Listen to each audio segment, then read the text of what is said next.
बिस्मिल्लाहिर्रहमानिर्रहीम, अस्सलाम वालेकुम। प्रोग्राम इख्तलाफी नोट के साथ मैं हूँ मेहरबाब ज़ैन। मुल्की सियासी हालात जिस तरह से जा रहे हैं उसी पर हम बात करेंगे। माइनस की भी बातें हो रही हैं, लंदन प्लान की भी बातें हो रही हैं। किसी को डर है कि उसे माइनस कर दिया जाएगा, कहीं पर ये प्लानिंग हो रही है। इसका इज़हार साबिक़ वज़ीर आज़म इमरान खान साहब हमें करते हुए दिखाई देते हैं।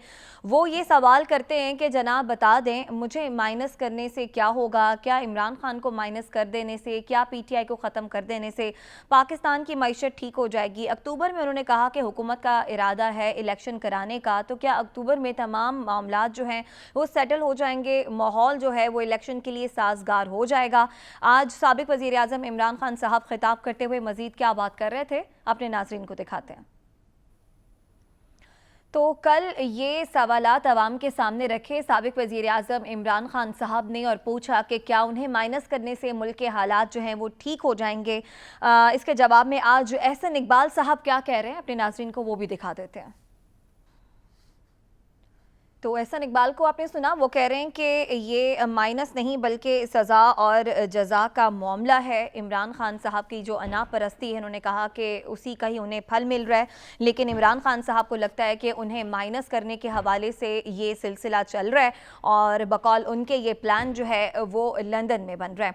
इससे तो कोई डिसएग्री नहीं करता कि हुकूमत की ख्वाहिश है कि इमरान खान साहब जो हैं इलेक्शन में इलेक्शन सेटअप का हिस्सा ना हो, और इसकी वजह यही है कि जब से इक़्तिदार से गए इमरान खान साहब उनकी मकबूलियत में इजाफा होता गया और PDM जो आवाम को रिलीफ देने का नारा लगा कर आई थी इक़्तिदार में, लाख कोशिशों के बावजूद भी वो रिलीफ जो आवाम को चाहिए था वो फराहम करने में PDM इत्तेहाद नाकाम रहा है। और यही वजह है कि आवाम का इस वक्त हुकूमत सामना भी नहीं कर सकती, जिसकी वजह से हमें बताया जाता है कि हमारे मुआशी हालात ठीक नहीं हैं। लेकिन फिर सवाल वही है कि क्या जब हुकूमत कराएगी इलेक्शन अक्टूबर में और बकौल इमरान खान साहब के वो माइनस हो जाएंगे, तो क्या मुल्क की मुआशी हालात बेहतर हो जाएंगे। और भी बहुत से मामलात हैं जो अपने पैनलिस्ट के सामने रखेंगे। साद रसूल साहब हमारे साथ मौजूद हैं, अदील बड़ाई साहब मौजूद हैं, हसन रजा भी हमारे प्रोग्राम का हिस्सा होंगे। साद रसूल साहब, सबसे पहले तो आज आपकी जानिब आ जाते हैं। ये लंदन प्लान, इमरान खान साहब को सियासत से माइनस करने की बातें, दूसरी तरफ बात आती है कि जनाब ये प्लस और माइनस की बात नहीं है, सज़ा और जज़ा का मामला है। तो आप इस बात से इत्तफाक करते हैं जो एहसन इकबाल साहब भी कह रहे हैं कि इमरान खान साहब ने जो बोया वही काट रहे हैं, उनके साथ वही कुछ हो रहा है। देखिए, ये जो दोनों प्रिंसिपल्स हैं, एक ये जो एहसन इकबाल साहब या नून लीग कह रही है या इस तरह के दीगर लोग कह रहे हैं, फवाद हुसैन साहब आज अपनी ट्वीट्स में कह रहे थे कि जो सज़ा जिस किसी ने जुर्म किया है उसको सज़ा मिलनी चाहिए। ये बात बिल्कुल दुरुस्त है। हर कानून में जिस किसी ने जो जुर्म किया है उसको उसकी सज़ा मिलनी चाहिए। इसके अंदर तो किसी की दो राय नहीं हो सकती। मसला सिर्फ अवाम का ये है कि कह वो रहा है जो जिसका लीडर खुद उन जुराइम से, सज़ाओं से छुप के लंदन में बैठा है। कह वो हुकूमत रही है जिसके अपने अकाबरीन अपने ही कानून से मफरूर होके, इश्तिहारी होके मुल्क से बाहर बैठे हैं। क्या वो लोग रहे हैं जिनकी पाकिस्तान के अंदर मौजूद सियासी लीडरशिप एक अपने वालिद की तिमारदारी करवाने की बेल के ऊपर रहा है और पिछले 3.5 साल से या 3 साल से रहा है, जिनके वज़ीर आज़म उस अदालत के अंदर उस ऑर्डर के गारंटर हैं कि 4 हफ्ते बाद मेरे बड़े भाई वापस आ जाएंगे। तो इसके अंदर तो कोई दो राय नहीं। जिन जिन लोगों ने जो कानून जब तोड़ा है उनको सज़ा मिलनी चाहिए। हम इसको 9 मई के सानहे के बारे में भी, लेकिन उससे थोड़ी लार्जर बात करें। 9 मई का सानहा तो इंशाल्लाह ताला पूरी तरह प्रोसिक्यूट होगा, इसके ऊपर तो अब तकरीबन कोई दो राय नहीं रह गई और ना ही होनी चाहिए।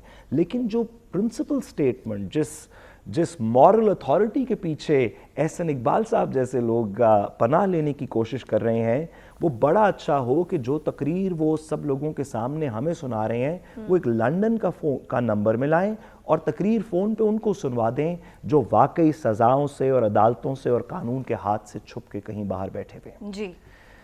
ये जो दूसरी बात है जो आपने शुरू में की कि इमरान खान साहब को पॉलिटिक्स से निकाल दिया जाए, देखिए पाकिस्तान के माजी में मुख्तलिफ लोगों को पॉलिटिक्स से निकाला गया, कुछ हादसाती तौर पे निकल गए, कुछ को निकाला गया।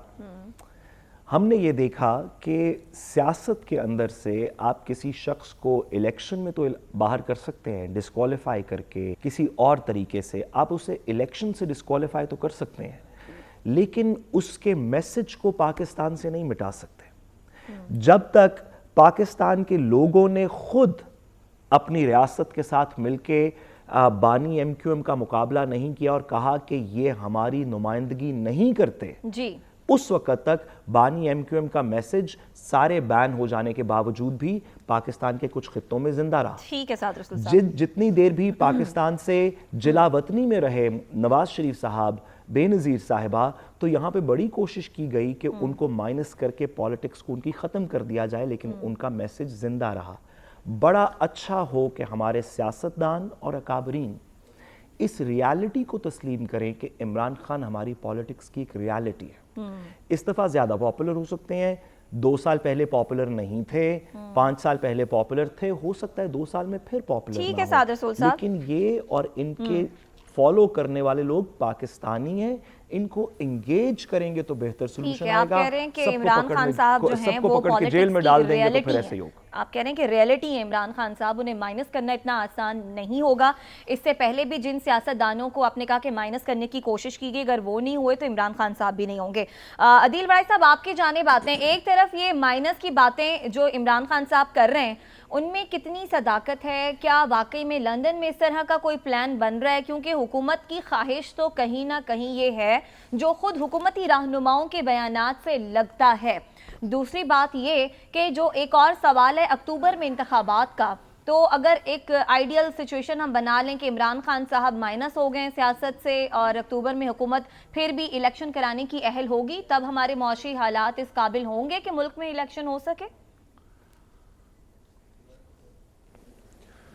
देखिए, मैंने जो पिछले कोई 8-10 सालों में ऑब्जर्व किया है, कोई किसी को माइनस नहीं करता।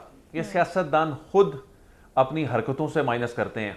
मियां नवाज शरीफ साहब की एक मैं मिसाल देता हूं। जब पनामा केस को हमने कवर किया, चौधरी निसार समेत सियासी समझ बूझ रखने वाले बहुत से लोगों ने मियां नवाज शरीफ को मशवरा दिया कि ये पार्लिमान का मसला है, इसको सुप्रीम कोर्ट ना लेकर जाएं। उन्होंने उनकी बात नहीं मानी और वो मामले को सुप्रीम कोर्ट ले गए इस कॉन्फिडेंस के साथ कि मुझे तो कोई डिस्क्वालीफाई कर ही नहीं सकता, ज्यादा से ज्यादा क्या होगा इसमें। फिर जो मियां नवाज शरीफ हैं, उन्होंने जब कैपिटल, उनसे किसी ने पूछा उनके वकील से कि आप अभी नजरसानी दरख्वास्त की समाअत के दौरान जो दलाइल दे रहे हैं, जमीन आसमान एक कर रहे हैं, तो जब मेन केस था कैपिटल FZD वाला, उसमें आपने क्यों तस्लीम कर लिया कि ये इस कंपनी में मुलाजमत करते थे? तो उन्होंने कहा जी मियां नवाज शरीफ साहब की हिदायत थी कि जजेस को ऑफेंड नहीं करना, ये मुझे डिस्क्वालीफाई नहीं कर सकते। ये खुशफहमी जो है ना सियासतदानों को मरवा देती है, इनको ये माइनस करवाती है। और जहां तक ये बात है ना कि ये पैगाम जिंदा रहता है, और कौन सा पैगाम है? 3 महीने तो ये बात यू टर्न ले लेते हैं। ये आप पिछली 1-1.5 साल में उठा के देखें, अमरीकी साजिश कहां से चली थी और कहां से होती हुई कहां से होती हुई और मदद पे मामला आ गया।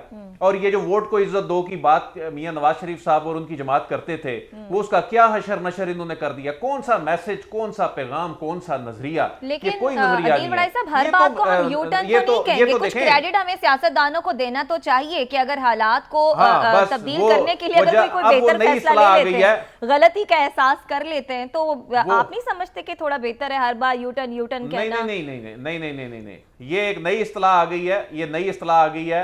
ठीक है जी, ये यूटर्न को सियासी बसीरत कह दें। उस वक्त सब कह रहे होते हैं कि ये ना करें और वो आप कर लें, और उसके बाद बोले जी हाँ नहीं ये मेरी नई सियासी हिकमत अमली ऐसे नहीं है, ऐसे नहीं है। वो लोग पहले बता रहे होते हैं। तो ये, और दूसरी बात ये है कि लोग सियासत से, ठीक है आप किसी को बाहर नहीं कर सकते, लेकिन आप जब सिस्टम से बाहर हो जाते हैं ना, तो फिर आपकी फैमिली का कोई शख्स भी प्राइम मिनिस्टर हो या चीफ मिनिस्टर हो तो आपसे हजम नहीं हो रहा होता। वो जमात आप उस तरह से नहीं चला रहे होते, अंदरूनी लड़ाइयां चल रही होती हैं। तो इसलिए सिस्टम से बाहर हो जाना ये बहुत बड़ी सजा है, बहुत बड़ी तकलीफ है। और ये सियासतदान खुद दावत देते हैं। और जिस तरह के दावे ये करते हैं, जिस तरह ये सिस्टम को चैलेंज करते हैं, जिस तरह रियासती अमूर में मुदाखलत करते हैं, जिस तरह ये एक कॉन्फिडेंट हो सकते हैं, हमें तो कोई निकाल ही नहीं सकता, और हमारा पता नहीं कितना बड़ा नजरिया है, हमारा कितना बड़ा मैसेज है जो पता नहीं फैल जाएगा सोसाइटी में, वो 3 महीने बाद उसका खुद हशर नशर कर ठीक है जी, आप कह रहे हैं कि सियासतदानों का जो ओवर कॉन्फिडेंस है वो उन्हें मरवा देता है। हसन, आपकी जानिब आएंगे। बात हो रही है सियासत से इमरान खान साहब को माइनस करने की, जो वो बात खुद कर रहे हैं। उन्हें इस बात का खदशा है कि उन्हें माइनस कर दिया जाएगा, पीटीआई को ख़त्म कर दिया जाएगा और फिर हुकूमत जो है वो इलेक्शन में चली जाएगी। क्या इतना ही आसान है किसी भी सियासतदान को सियासत से माइनस करना? और हुकूमत ने इसका हतमी इरादा तो कर रखा है, लेकिन क्या ऐसा होता हुआ आपको दिखाई दे भी रहा है? अभी अदील वराइज साहब ने बहुत अच्छी बात की कि कोई किसी को माइनस नहीं करता जब तक वो खुद ठान ना भर ले। तो मुझे तो लगता यही है कि आप तारीख देख लें, हाँ, किस किस ने खुद जो है वो माइनस होने की खुद ख्वाहिश का इजहार किया, वो माइनस होता चला गया। और अब भी 1 साल पहले अगर आप देखें और बल्कि आप 1.5 साल पहले चले जाएं तो इमरान खान साहब किस पोजीशन पर थे, और इमरान खान ने खुद अपने आप के जो है वो फैसले लेते गए। बल्कि मैं तो ये कहूँगा कि इमरान खान तक को जो है वो डिस्करेज करने वाला वो भी इमरान खान ही है, इमरान खान को नज़रअंदाज करने वाला भी इमरान खान ही है। और इमरान खान अगर सियासत से अलग होंगे तो वो भी इमरान खान ही है। इमरान खान की अगर किसी ने, वो कहते हैं ना कि जमात बना ही दी थी, तो अब इमरान खान खुद ही अपनी पार्टी को तबाह बर्बाद करने पर लग गए। वो क्यों? अब तो अपने कोई कसर रुकी नहीं। आप ये देखें क्यों? कि कहाँ से निकला था वो रियासत मदीना, आज़ादी जंग का मार्च, और फिर वहाँ से होते हुए साइफर का बयानिया, फिर वो लहराते हुए वो पिंडी वो ग्राउंड में वो लहराते हुए लेटर, फिर उस वहाँ से घूमे अमरीकी साजिश, फिर वहाँ से निकले वो बाजवाइन कंपनी, फिर वहाँ से निकले किसी और की तरफ, फिर परवेज लाई, किसी को नहीं छोड़ा। और एंड पर आके फिर कहा भाई मुझे भीख दे दो। वो भीख मांग रहे हैं अमेरिका से कि भाई आपने कल की वो ऑडियो सुनी ली होगी ना, वो सबने सुनी है, उसमें तो कोई ढकी छुपी तो चीज़ नहीं है। जब तक सियासतदान खुद ये तस्लीम नहीं कर ले कि उन्होंने सिस्टम से बाहर होना है और उन्होंने खुद अपनी सियासत को ख़त्म करना है, उस वक्त तक कोई दूसरी जमात किसी दूसरी सियासी जमात को ख़त्म नहीं कर सकती। पाकिस्तान पीपल्स पार्टी को 4 बार तोड़ने की कोशिश की गई ना, 4 बार तकसीम किया गया, और आज भी पाकिस्तान पीपल्स पार्टी जो है वो बड़ी मजबूत जमात अपने आप को कहलाती है, और आइंदा आने वाले दिनों में देखेंगे मजीद मजबूत होगी। अच्छा, तो फिर इसी तरह अगर आप देखें तो 14 जमातों का अगर मुकाबला इमरान खान के साथ था तो उन्होंने तो इनको हर तरह से पॉपुलर ही किया, लेकिन इमरान खान साहब ने पॉपुलर होने के साथ साथ वो कहते हैं अपने पर खुद काटते चले गए, और आखिरकार एक ऐसा सानिया इनकी पार्टी से हो गया जो 9 मई का सानिया है। तो मेरे ख्याल में इसकी जितनी शदीद मुजम्मत की जाए कम है, और फिर वो अपने पार्टी को एक बंद कमरे में ले गए जहां से अब वो निकल नहीं सकती। अच्छा। सिचुएशन तो यही दिखाई दे रही है। आपको तहरीक इंसाफ का कोई फ्यूचर नजर नहीं आ रहा? देखिए माजी में 3-4 चीजों को ना भूलिए। माजी में नारे लगते थे, माजी में इख्तिलाफात होते थे, लेकिन इस तरीके से इख्तिलाफात नहीं हुए कि आप सरकारी मलाक को तबाह कर दो, आर्मी की तनसीबात पर चढ़ दौड़ो और उसको जो है वो उसकी इज्जत को उछाल दो। इस पर कौन कंप्रोमाइज करता है? कौन सा आप किसी भी कंट्री में दिखा दे, मगरब की मिसालें बिल्कुल दें, अमेरिका की मिसालें दें तरक्की याफ्ता ममालिक में, लेकिन कोई अहले फिक्र भी होते हैं जो है वो हुक्मरानों में, कोई ज़हन भी होता है, कोई आपने मुआशरे को लेकर भी चलना होता है। तो इस तरह अगर आप देखें तो आप क्या कहेंगे कि जब 1947, 1967, 1998, 2008 में जो आपने नौजवानों को चीजें दिखाते चले गए, आप यहाँ पर भी आप माजी से जरा मुस्तकबिल में आते हैं। मुझे एक छोटे से सवाल का जवाब दे दें। माजी का आपने बड़ा अच्छा हवाला दिया और वाकयात का भी आपने जिक्र किया, इमरान खान की मिसालों का भी हमें बताया। आपने भी इस बात को सेकंड किया कि सियासतदान खुद ही अपने पाँव पे कुल्हाड़ी मारते हैं। ऐसा होता हुआ आपको तहरीक इंसाफ के साथ भी अब नजर आ रहा है? मुस्तकबिल क्या नजर आ रहा है, क्विकली बताइएगा। मैं अब आपको बताऊं, पाकिस्तान तहरीक इंसाफ ने, आपने वो कहते हैं ना कि किसी खबर को आपने टच किया है, वो सुन लें। जो गिरफ्तार हो गए हैं पाकिस्तान तहरीक इंसाफ के लीडरान, तो मैंने अपने सोर्सेज को हिलाया, उनसे पूछा कि ये जेलों में करते क्या हैं। तो पता चला पाक फौज जिंदाबाद के नारे लगाते हैं, पाकिस्तान जिंदाबाद के नारे लगाते हैं। और 2 ऐसे लीडरान भी मिले हैं, एक लीडर ने कौमी तराना याद किया और वो रोजाना पढ़ते जो है वो खड़े होकर पढ़ते हैं। अच्छा। और एक जो लीडर है पाकिस्तान तहरीक इंसाफ के, वो दुआ होती है ना, वो हम पढ़ा करते थे जब क्लासों में जाते थे, लपे आती है दुआ बन के तमन्ना मेरी जी। वो वहां पर जो मेरे जराए हैं जेल के, वो ये बताते हैं कि वो पूरी डेली सुबह शाम ये दुआ पढ़ते हैं, और जो हमारे जिनको नहीं भी याद थी उनको भी याद होने लगी है। माफिया मांगते हैं कि गलती हुई, हम किसके पीछे चल पड़े। हमें तो ऐसा गलत काम, ऐसी मनसूबाबंदी का हमें हिस्सा नहीं होना चाहिए था। ठीक है और जी। वो कहते हैं दुआएं मांगते हैं कि हम कहां फंस गए, ये किसके हम सियासतदान के पीछे लग गए। इमरान खान साहब जो सियासत कर रहे थे ठीक साढ़े है 9 महीने हसन। से पहले, वो किसी हद तक काबिल ठीक है, बर्दाश्त थी। बिल्कुल ऐसे ही है। लेकिन और उसके बाद बर्दाश्त कहां चली गई, सही हो बल्कि गया। जुमले खत्म हो जाते, उन्होंने जो काम कर ठीक है, दिया प्रोग्राम में पाकिस्तान के आगे साथ। बढ़ते हैं, प्रोग्राम में आगे बढ़ते हैं। सियासत में ये क्या चल रहा है, किसी को माइनस करने की बातें हो रही हैं, और लंदन प्लान का भी जिक्र, इनकी क्या हकीकत है वो आवाम के सामने रखी। लेकिन ये जो सियासी मसाइल हैं, ये कहीं ना कहीं हमारी मईशत को बहुत बुरी तरह से डिस्टर्ब कर रहे हैं। सियासी अदम इस्तेहकाम जो है मुल्क की मईशत को किस तरह से मुतासिर कर रहा है, उस हवाले से अगर मैं आपको बताऊं तो गैलप वर्ल्ड पोल सर्वे से ये जाहिर हो रहा है कि किसी भी मुल्क में बदअमनी इसके मुआशी परेशानियों से जुड़ी हुई है, जिससे मुल्क की मईशत खराब से खराब तर होती जाती है। पाकिस्तान में करप्शन के हवाले से तासुरात रिकॉर्ड बुलंदियों पर हैं, और मयार ज़िंदगी की अगर हम बात करें ना, तो मयार ज़िंदगी में कमी आई है, जबकि लाखों अफराद बुनियादी ज़रूरियात पूरी करने के लिए जिद्दोजहद कर रहे हैं। सर्वे के मुताबिक देर पा सियासी इस्तेहकाम के बगैर पाकिस्तानियों का मयार ज़िंदगी बेहतर होने की कोई उम्मीद नहीं है। साद रसूल साहब, ये गैलप सर्वे, इसके बाद जो हम रोज़ इन सियासतदानों को हकाइक बताते हैं कि आपका मुल्क मुआशी एतबार से किस तरफ जा रहा है, खुदारा कोई ऐसा जो है प्लान लेकर आएँ जिसके तहत आप लोग एक मेज़ पर बैठें, इख्तलाफात को भुलाएं, मुल्क की मईशत के लिए, पाकिस्तान के लिए बेहतर फैसले करें। अब सर्वेज में भी हमें यही होता हुआ दिखाई दे रहा है। बता दिया गया है कि जब तक अदम इस्तेहकाम होगा सियासी तौर पर, पाकिस्तानियों के मसाइल बढ़ते ही चले जाएंगे। देखिए, मैं तो मुझे नहीं पता कि गैलप ने किन लोगों से बात की है, क्योंकि पाकिस्तान में तो आजकल एक अच्छी हुकूमत है और करप्शन में कमी हो रही है और लोगों के मसाइल में भी कमी हो रही है, और इसहाक डार साहब अनथक मेहनत कर रहे हैं। मेरा ख्याल है कि गैलप को किसी ने दुरुस्त नहीं बताया। तो मैं रिक्वेस्ट करूंगा गैलप वालों से कि वो मेहरबानी करके तो पीटीआई की नज़र से सर्वे ना करें, बल्कि इंडिपेंडेंट सर्वे करें, तो उन्हें पता चलेगा कि पाकिस्तान में खुशहाली इस वक्त फल फूल रही है। लेकिन इसके साथ साथ मैं अपने दोनों दोस्तों की जो दोनों मेरे से रिपोर्टिंग में और मीडिया में सीनियर हैं, मैं बात समझने से कासिर हूँ और आपके सामने दो गुजारिशात करना चाहता हूँ। हमें लोगों को सच बताना चाहिए, इस वजह से नहीं कि ये हमारा दीनी और वैसे मसलकी और कानूनी फरीज़ा है और प्रोफेशनल फरीज़ा है, बल्कि इस वजह से भी क्योंकि लोग जब झूठ सुनते हैं तो उन्हें पता चल जाता है। अब की आवाम पहले की तरह की नहीं है। जब आप ये कहें कि अमेरिका के किसी लीडर से एक बंदा ये बात कर रहा हो कि यहाँ ह्यूमन राइट्स हो रही हैं, और वो ये नहीं कर सकता क्योंकि उसने कहा था कि किसी बैरून मुल्क के कहने पे हुकूमत गिराई नहीं जा सकती, और ये दोनों चीज़ें एक हैं।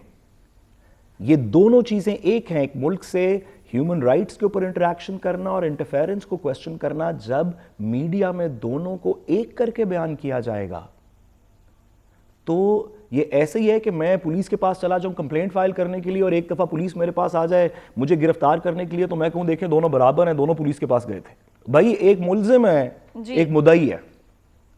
तो मेहरबानी करें, इतनी बेवकूफ़ ना समझे लोगों को। दूसरी बात मैं अपने दोस्तों से, अदील साहब से भी पूछना चाहता हूँ, हसन साहब से भी पूछना चाहता हूँ। ये दोनों इस बात पे एग्री करते हैं, बाकी हम सब लोगों की तरह, कि पाकिस्तान के अंदर हमारा सियासत का शायद सबसे बड़ा मसला ये है कि हमने अपनी दुश्मनी को या अपनी सियासी मुखालफत को एक ऐसी इंतहा पे ले गए हैं, ऐसी पर्सनल बातों के अंदर ले गए हैं, ऐसी हद तक में ले गए हैं कि लोग यहाँ से वापस आने को तैयार नहीं। अगर ये बात दुरुस्त है तो इस हद तक में जिस तरह अदील साहब ने और हसन साहब ने गुजारिश की और लोग माफ़िया मांग रहे हैं और कलाबाजियाँ खा रहे हैं, भाई लोग जेल में हैं हसन साहब, इसका थोड़ा भार होना चाहिए। आप और मैं जेल में होंगे तो हमें जो कहा जाएगा हम करेंगे ना, इसका थोड़ा भार होना चाहिए। ये असल लोग हैं, इनका पाकिस्तानियों का दुख है, ये हमारे लोग हैं, ये हमारे हमसाए हैं, किसी का भाई है, किसी का बेटा है। ठीक है, आप और मैं उनको इस बात के ऊपर क्रिटिसाइज करते हैं कि उन्होंने गलत किया, हम चाहते हैं कि कानून उनको पूरी तरह सजा दे, जी, सादिक लेकिन साहब। हम उनका जेल के अंदर उठक बैठक का मजाक नहीं उड़ा रहे हसन साहब। हसन, आप इससे मजाक उड़ा चीजें रहे बेहतर थे, नहीं साहब को होंगी, ऐसा लग इससे रहा है। जी चीजें जी जी, हसन इससे बताइए। चीजें आगे देखिए, आगे ज्यादा मेरा जाएंगी। भाई या मेरी बहन या मेरी बेटी भी अगर ये काम करे तो साधु साहब मैं भी कहूंगा उसको ये सजा भुगतनी पड़ेगी, क्योंकि हम किसी भी इसमें तो कंट्री कोई दो राय देखिए नहीं। किसी भी कंट्री में साधु साहब ये काम नहीं बर्दाश्त होते। और आप जो एग्जाम्पलें दे रहे हैं, मैं नहीं आप कह रहा मुझे कि सिर्फ ये बर्दाश्त बताएं, होते हैं, आप ये किसी देखें, का ये बात ये नहीं। देखें इस टाइम उनको लग रहा है कि आपने मैं कह रहा हूं मजाक उनको उड़ाया। सजा नहीं, दें, साधु साहब, लेकिन उनकी इमरान तज़हीक खान ना साहब करें, को तज़हीक कोई भी नहीं कर रहा। किसी भी मुल्जिम की। लेकिन जो सरकारी इमलाक की तज़हीक की गई, कमाल हो जो गई। हमारी फौज की जो तज़हीक की गई, कौन बर्दाश्त करता है सर? आप मुझे ये फरमाएं ना। ओहो, कोई आप- बर्दाश्त नहीं करता। सर, ये मैं देखें, आपसे पहले आपके साथ आप हूं, बिल्कुल लेकिन दुरुस्त फरमा रहे कोई हैं। तरीका होता है भाई लेकिन काम करने देखिए, का। इमरान खान साहब को समझाने की कितने समझदार सियासतदानों ने कोशिशें की, किसी की बात उनकी अकल में नहीं आई ना। अब नवाबजादा नसरुल्ला और सरदार अब्दुल कयूम साहब जैसे वही बंदे, उन जैसे ही बंदे कहां से ढूंढ के लेकर आए? वो तो पाकिस्तान में अब मिलने को नहीं मिलते। जो चंद एक जो दानिश्वर हमारे पास मौजूद हैं, उन्होंने तो मुलाकातें करके उनको बता के उनके कोई जेहन में कुछ डालने की कोशिश की कि भाई खुदा का वास्ता है, कंट्री को आगे रखें, रिस्पेक्ट दें, फिर आप आगे ले आए। हमने क्या किया? अवाम को ये भी सच बता दें। ठीक है। साधु साहब सिर्फ एक जी, मिनट, जी। अवाम को ये सच बताएं। मैं आपकी बात तस्लीम कर गया हूं। भुट्टो मैं के ठीक हो गया जी। आपकी बात पहली बार मैं अवाम को तस्लीम कर बताएं गया। कि कब भुट्टो से आप नफरत दुरुस्त कहते हुई हैं। ठीक है। तो शरीफों मैंने की गलत तकलीफ फरमाया। हुई, ठीक है। शरीफों आपने से सही कहा। नफरत हुई तो इमरान नहीं, खान ठीक की है, तकलीफ वापस हुई। टॉपिक की तरफ आते हैं। आप दोनों का पॉइंट ऑफ व्यू आ गया। हसन, ठीक है, हुकूमत जो कर रही है, कोई कौमी अमलाक को नुकसान पहुंचाए, कोई इस तरह का नफरत अंगेज प्रोपेगेंडा फैलाए, उसके खिलाफ जो हुकूमत कर रही है बिल्कुल दुरुस्त कर रही है, ये मान लिया। लेकिन अब जरा आगे बढ़ते हैं, पाकिस्तान की मईशत की बात हो रही है। आपको सर्वेस भी जो है ना वो बता रहे हैं कि आपके अवाम के हालात क्या हैं। जितनी संजीदा हुकूमत हमें गलत इस एंड पे सर्वेस हैं, नजर बहुत- आती है ना, बहुत गलत बहुत सर्वेस। दुरुस्त है, लेकिन इतनी ही संजीदगी हमें हुकूमत की अवाम को बेहतर मयार जिंदगी फराहम करने में भी नजर आनी चाहिए, जो कि नहीं आ रही। आगे बजट भी आ रहा है, क्या करेगी हुकूमत? कुछ सोचा है इस हवाले अदील से? वड़ाइच साहब देखिए- बताइए कि गैलप को अदील जी। साहब बताइए कि गैलप को सर्वे करना नहीं आता।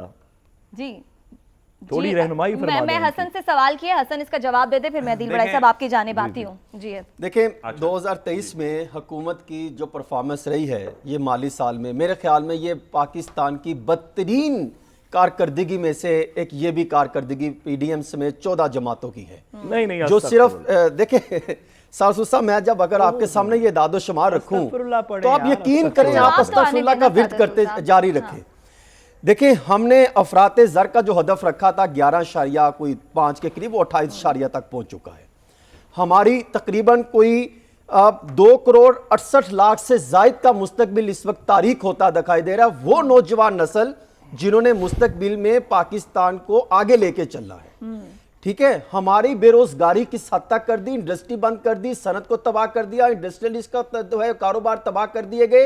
1 करोड़ 55 लाख से जायद अवाम को 1 साल में बेरोजगार किया।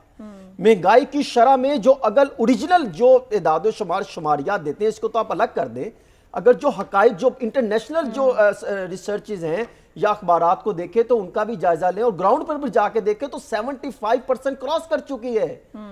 ये पता नहीं किस सेंस में हुकूमत लेके चल रही है। सिर्फ अगर हुए हैं 1 साल में तो मुईशत के सहारा लेकर केसेस को खत्म किया गया, अपने अखराजात बेहतर किए गए, वो चीजें खत्म की गई जिससे इन सियासी जमातों को कंट्रोल मिल सके। ये तो कुदरती के तौर पर ऐसा मामला हो गया कि इनको किसी हद तक सपोर्ट मिल गई, वरना ये तो कहीं के नहीं रहे। अब आप सुन लीजिए कि अगले साल ये करने क्या जा रहे हैं। देखिए, अगले साल जो मामला बनने जा रहे हैं वो भी तकबीर बड़ा आप समझ लें कि बिजली गैस तो कम होती दिखाई नहीं दे रही। बिजली और गैस आप ये अंदाजा करें कि ये तकरीबन 20 से 25% तक महंगी होने जा रही है। कौन करने जा रहा है और अगले साल? हुकूमत किसकी होगी? देखिए, हुकूमत तो मेरे ख्याल में बजट तो कौन भी इन्होंने करने पेश जा रहा करना है ना, सब बजट तो पेश करेंगे। और बजट पेश करेंगे, अगस्त में असम्बलियां टूटती हैं, अक्टूबर में इंतखाबात होते हैं या नहीं होते। अगर नहीं करवाते तो इमरान खान साहब को फिर पॉपुलैरिटी कहीं ना कहीं से मिलना शुरू हो जाएगी। 1 साल बाद जाएंगे, फिर वो कहीं ना कहीं माफी मुफी मांग के फिर आ जाएंगे, हुकूमत फिर परेशानी में चली जाएगी। मेरे ख्याल में हाँ, ये चीजें ग्राउंड रियलिटी को हकीकत सामने रखना चाहिए। ब्रेक आ रही है जी हसन। गैस में अगर देखें तो 230 बिलियन रुपए की सब्सिडी मांगी है, लेकिन 76 अरब रुपए की सब्सिडी देने पर इत्तेफाक हुआ है। इसमें से भी जो रेकॉर्डिक के आपने जो कर्ज लिया था उस पर जो सूद देना है 20 अरब रुपए, वो भी इसमें से जाएंगे। ठीक है। फिर इसी तरह आप आ जाइए कि जो बिजली भी तो तकरीबन कोई 16.17% तक महंगी होगी। ये भी मामला कम नहीं होगा। टैक्सेस पर आप आ जाएं, एफबीआर के पास 76 लाख के करीब जो है वो रजिस्ट्रेशन है, लेकिन 36 लाख अफराद टैक्स देते जी हैं। हसन। और अब जो टैक्स नहीं देता उनके खिलाफ भी मजीद जो है, जब नॉन फाइलर होगा ऑटोमेटिकली टैक्स होंगे, फिर हर ठीक चीज है। में बढ़ेगा। और फिर रियल स्टेट सेक्टर में जो है बढ़ने जा रहा है। परचून के जो 30 लाख के करीब पाकिस्तान में हसन? रजिस्टर्ड है, उनको भी टैक्स ठीक है देना हसन, पड़ेगा। हसन ये आपने वो खबरें बता दी जिससे सभी पाकिस्तानियों के जो है ना वो दिल और तेजी से धड़कना शुरू हो गए। कोई अच्छी खबर भी दे दे ताकि मैं ब्रेक पर जाऊं। देखिए, अच्छी खबर यही है कि इन्होंने जो फैसला किया है हाँ। कि सरकारी मुलाजमीन की तनख्वाहों और पेंशन में 35 से 40% इजाफा किया जाए। अच्छा। और पाकिस्तान पीपल्स पार्टी चाह रही है कि 40% हो। वज़ीर आला पंजाब मोहसिन नकवी साहब ने ये तजवीज़ रखी है 40% हो। हाँ। लेकिन मुस्लिम लीग नून इसमें जो है वो कोई बहाने ढूंढ रही है अच्छा। कि आप 15% तक बढ़ाया जाए। मेरा ख्याल है कि इनको महंगाई की शरह से जो बातें कर रहे हैं, जो पाकिस्तान पीपल्स पार्टी, जो जिसे जमहूरी जमात में जी। कहता हूं, वो मेरे ख्याल में दुरुस्त कह रहे हैं कि 40% तक महंगाई की शरह से बढ़नी चाहिए। लेकिन इसके साथ एक और तजवीज भी ठीक है जी, वो तजवीज अभी ब्रेक आ रही है। ब्रेक से जब वापस आते तो मजीद तजवीज भी सुनते हैं। आदिल बड़ाई साहब का क्या एनालिसिस है वो भी जानना है, हमारे साथ ही रहिएगा।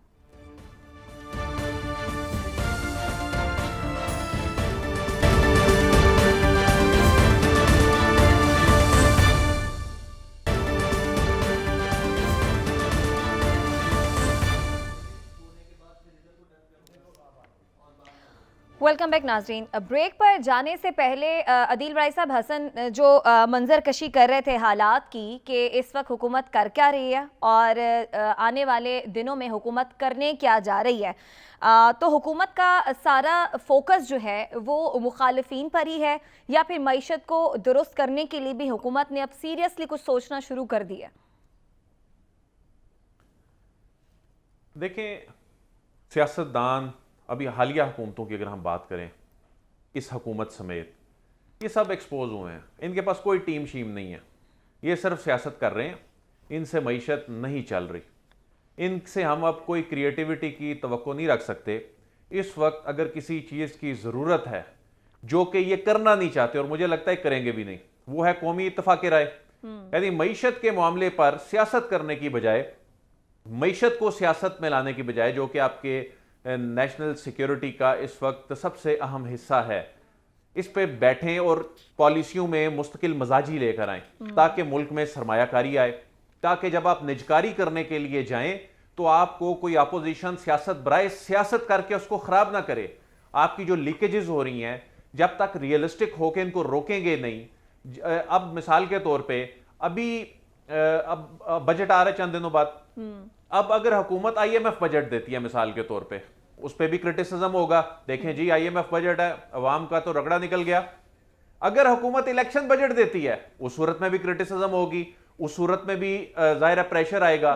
तो सियासत, जब तक हम मईशत और सियासत को हम इकट्ठा लेके चलेंगे तो ये अवाम पिसते ही रहेंगे। ये लारा लगाया हुआ है हमने अवाम को और नई नई कहानियां सुना रहे हैं। हमारी अवाम की ना याददाश्त भी बड़ी कम है। यानी 1.5 साल पहले चूंकि PDM ने आकर तंग इतना किया कि 1.5 साल पहले जो इमरान खान साहब की हुकूमत जिस हालत में थी, उस वक्त इनको ताना ये दिया जाता था कि ये अपना टिकट लेके जाएंगे तो कोई टिकट नहीं लेगा, लेकिन इन्होंने आके उससे भी ज्यादा इतना बुरा परफॉर्म किया और उसमें हालात भी जाहिर है ऐसे बने। ये नहीं है कि वो हुकूमत अगर कंटिन्यू करती तो इस वक्त दूध और शहद की नहरें बह रही होती। बहुत से अच्छे इकदाम भी उस दौर में हुए, लेकिन बात यह है कि हकीकत तो बताएं लोगों को कि इस वक्त सिचुएशन क्या, क्यों ये हालात है। आपके पास है क्या? एनर्जी तो है नहीं आपके पास। पिछले 4 सालों में कौन से एनर्जी पे बहुत बड़ा काम हुआ है? मुतबादल तवानाई पे आपको जाना होगा, प्राइवेट सेक्टर को लेके आना होगा। इतनी महंगी बिजली से आप कौन सी इंडस्ट्री लगाएंगे, क्या एक्सपोर्ट करेंगे? और IMF को, अमेरिका को, उन ममालिक को जिनकी हमारी जो एक्सपोर्ट्स के मामले पे जिन पे हम डिपेंडेंट हैं, उनको तो हम ललकार रहे हैं, उनको तो हम अपनी सियासत के लिए, मतलब आप ये देखें कि पिछले 4 बरसों में अगर हम बात करें, ये तो बड़ा आसान है कि जो मौजूदा हुकूमत बैठी हुई है आप क्रिटिसाइज करने शुरू कर दें, ठीक है। लेकिन उस वक्त क्या हुआ? कोई हाई प्रोफाइल दौरा यूरोप का नहीं हो सका। पिछले 4-5 बरसों में कोई हाई प्रोफाइल दौरा नहीं हो सका यूरोप का, यानी जिसमें हमारी सबसे ज्यादा एक्सपोर्ट्स हैं। अमेरिका के साथ हालात हमने क्या कर दिए? हम अनरियलिस्टिक बातें बताते हैं, कहानियां सुनाते हैं, उसका नतीजा यह निकलता है। कौमी इत्तफाक राय के साथ मुआशी मामलात में मुस्तकिल मजाजी के साथ सख्त पॉलिसियां बनाएंगे तो अगले बरसों में हम इस क्राइसिस से निकल सकेंगे। अदरवाइज हर साल आपको यही कहानी सुननी पड़ेगी, हर मौजूदा बैठा हुआ शख्स यही बोलेगा पुराने की वजह से हुआ है, और हर ठीक है, जो दिल बड़ा पहले से नाकाम हुआ वह सिस्टम से बाहर हुआ वह ये बोलेगा कि ये जी मैं होता इनकी जगह तो मैं करके दिखाता। जी ठीक साहब, हो ये गया। बनाएगी ये हुकूमत ये ऐसे प्लान आपको बनाती हुई दिखाई दे रही है?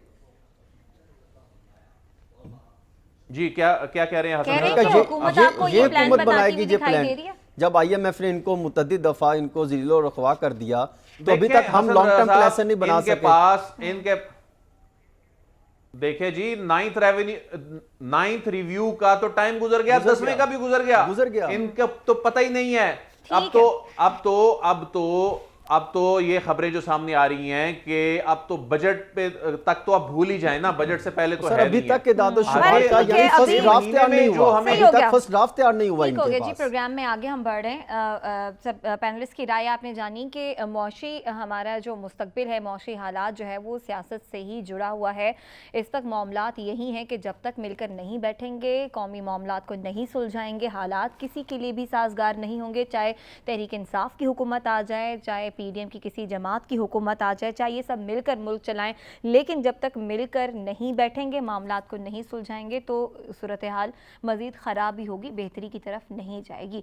हो ये रहा है कि इस वक्त मुल्क में सिर्फ सियासत ही हो रही है, चाहे हम पंजाब की बात करें, वफाक की बात करें या फिर सिंध की बात करें। सिंध में जो लड़ाई चल रही है वो अपना अपना मेयर लाने की चल रही है। पीपल्स पार्टी की ख्वाहिश है कि उनका मेयर आए, लेकिन दूसरी तरफ तहरीक इंसाफ और जमात इस्लामी जो हैं वो मिलकर अपना मेयर यहाँ पर लाना चाहती हैं।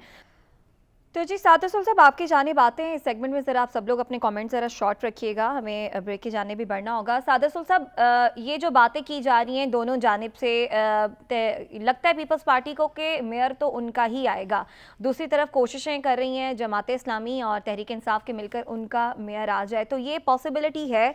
कानून इस हवाले से क्या कहते हैं, क्योंकि इस पर तो हमें पीपल्स पार्टी एतराज़ करती हुई दिखाई दे रही है।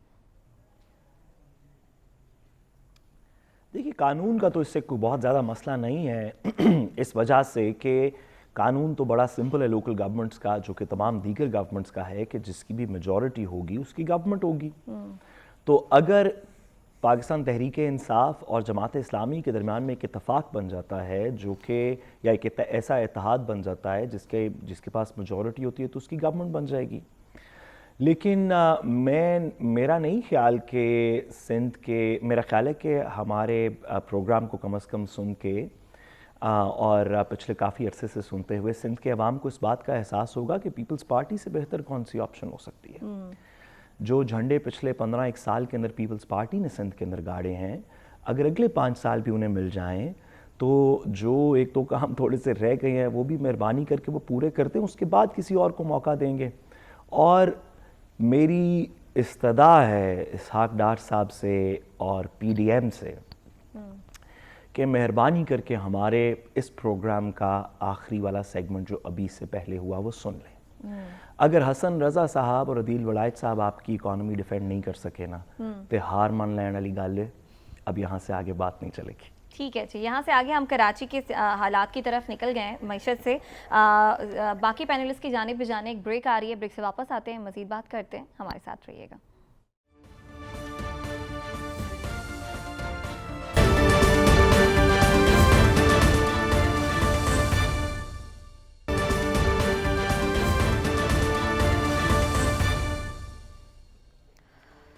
वेलकम बैक नाज़रीन। ब्रेक पर जाने से पहले कराची के सियासी मामलात की बात हो रही थी। अदील भाई साहब, कराची में क्या होता हुआ दिखाई दे रहा आपको? कौन सी जमात कामयाब हो जाएगी अपना मेयर लाने में? पीपल्स पार्टी तो कह रही है ये ख्वाब है और ख्वाब ही रह जाएगा दीगर जमातों का।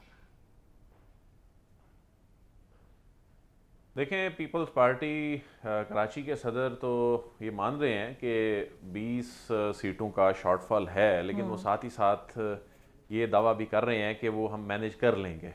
अच्छा। और कोई शक नहीं है कि जितनी बेहतरीन सियासत इस वक्त सियासी फ्रंट पे जितने बेहतरीन खेल का मुजाहरा पीपल्स पार्टी करती दिखाई दे रही है और चीज़ों को मैनेज करने की जो सलाहियत पीपल्स पार्टी के पास है, तो इसमें कोई बड़ी बात नहीं होगी कि ये 20 सीटें कम होने के बावजूद वो अपना मेयर लाने में कामयाब हो जाएंगे, मैनेज कर लेंगे।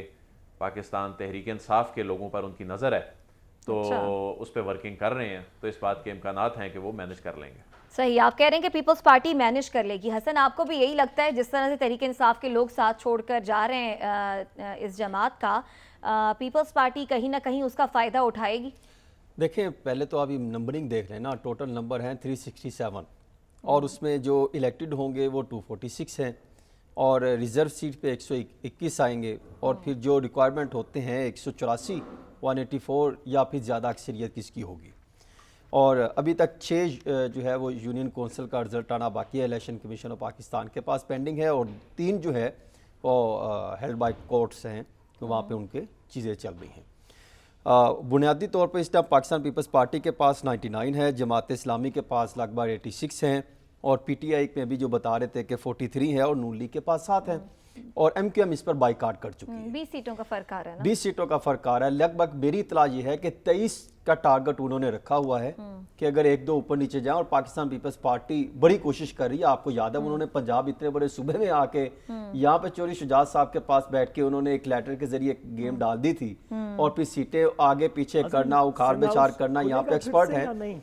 तो मेरे ख्याल में सादर सुल का सवाल है, जी वो जी भी क्या ले लेते फरमा हैं। रहे जी हैं सादर साहब? सुल साहब। मैं पूछ रहा हूँ कि हम ये जरदारी साहब की सियासत के जो अच्छाइयों के और उनकी दूरबीनी के पुल बांध रहे हैं, उसके अंदर एक मैं सवाल पूछना चाहता हूँ साथ साथ आपसे भी और अदील से भी, कि सिंध हाउस भी वापस खुलेगा इस सियासत की नहर में, या इस दफ़ा उससे पहले ही काम हो जाएगा? देखिए, ये Quickly आपकी answer बात कीजिएगा, दुरुस्त फिर है। अदील देखिए, का ये जवाब तो भी सारी लेते हैं। चीज़ें साथ साथ चलती हैं क्योंकि सियासत में कोई लेन देन के मामला था। हम तो गुज़श्ता 2007 से आज तक मैं ये चीज़ें देखता आया हूँ कहाँ पर क्या क्या होता रहा है। हाँ। ये लेन देन के मामला तो कभी ख़त्म नहीं हुए। या तो तरक्याती प्रोजेक्ट दे दें या कुछ और दे दें, इल्ज़ाम है। दोनों पार्टियों से लगते रहे हैं। लेकिन सबसे बड़ा मामला, अहम मामला, जो भी पार्टी जीते क्या उसको बाइख्तियार बनाया जाएगा? हाँ। क्या कराची को मजीद खंडर बनता हम देखेंगे, या कराची में जो गंदगी या मसाइल, टूटी फूटी सड़कें, साफ पानी के मसाइल, ठीक है। बिजली के मसाइल, गैस के मसाइल, वो हल होंगे? सबसे ज्यादा इस चीज पर फोकस करना लेकिन चाहिए। फोकस क्योंकि इस अगर वक्त किसी पीपल्स और पार्टी तरफ हो रहा है। ने- पीपल्स पार्टी नहीं चाहेगी कि नीचे इख्तियारात दें। मेरा सिर्फ 15 एक साल से टास्क मौका होता है नहीं कि इख्तियारात नीचे सईद रनी तकसीम साहब को होने मौका तो चाहिए। दें। ठीक है, इख्तियारात नीचे तकसीम होने चाहिए, लेकिन जो सादर सुल साहब ने आप दोनों की बातों से एक सवाल क्रिएट किया वो अदील बड़ाई साहब से भी हुआ था। अदील बड़ाई साहब, आप भी क्विकली आंसर कर दीजिए। देखिए, यहाँ मेरा ख्याल है डिस्क्वालिफिकेशन वाला मामला नहीं है। हाँ। तो यहाँ पर शायद कानून की नरमी है और ये कानून भी इन्होंने खुद बनाया हुआ है। कानून इन्होंने खुद बनाया हुआ है, तो ये मेरा ख्याल है उसकी निस्बत ज्यादा आसानी से मैनेज हो जाएगी। ठीक है, जिसके साथ ही प्रोग्राम से इजाजत दीजिए। आपसे अगले हफ्ते मुलाकात होगी, तब तक के लिए अल्लाह के बाद।